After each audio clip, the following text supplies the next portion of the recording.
Let's grow some food. This is Dr. Fox with Lesson 3.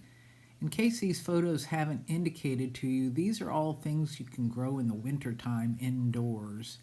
So what we're looking at here are the first inklings of your seeds starting to pop out. The little white curl that makes it look like a comma is the root, and it's looking for a way to dig into the ground. Notice in the blend, you'll see some of the seeds look like little tiny bottle brushes. Those would be some of the brassicas, and the radishes do that. You shouldn't confuse that with some kind of mold or fungus growth. That looks very different from what you're seeing in the microgreens.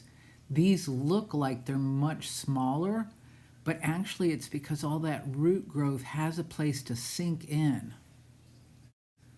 The sprouts continue to look disorganized, and that's because they're confused. You shouldn't think that plants aren't without sensory perceptions because they have them. They're just different than ours.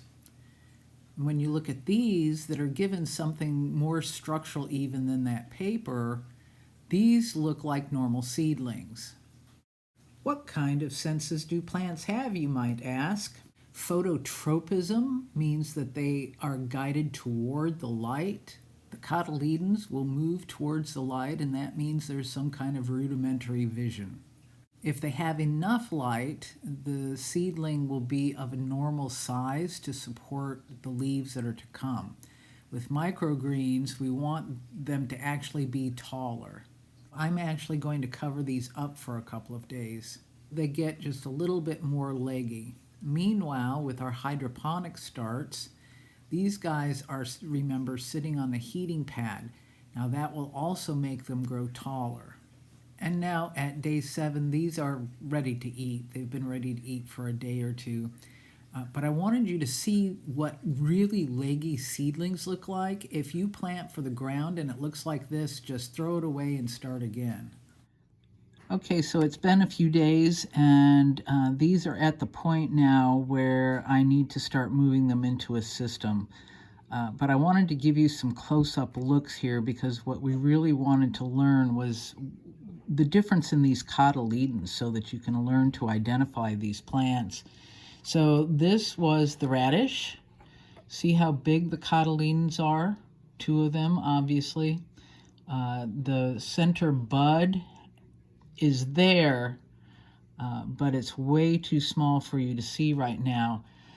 But if I leave this on the heat much longer, it's going to get too leggy, which means the stem is too long, and we really don't want that to happen because it can't support its life that way. Most of the Solanaceae have not yet popped up, but this one has. This is the little tomato plant. Remember, we planted 2 of them here. And earlier when I mentioned you'd have to cut one based on strength, you can see what I'm talking about now. This one is a lot taller than this one is. So when they get a little bit taller, I'll probably clip this one off. But sometimes, just because it's too tall, it might not be the strongest one. Because stout sometimes is better than tall. These are the little arugula cotyledons. Notice they're different than anything else we've seen, and these are definitely ready to start planting. We've got good root structure down here, whereas this is what the lettuce looks like. Very round. It's not as indented in the center.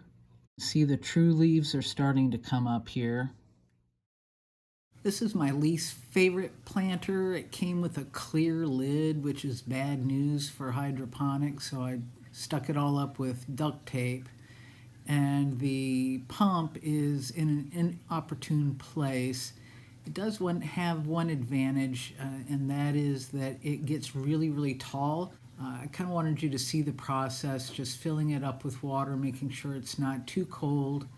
I'll add the nutrients to it while the water is still in a state of flow, and it'll mix up really well. And then it's really just a simple process of popping in your seedlings.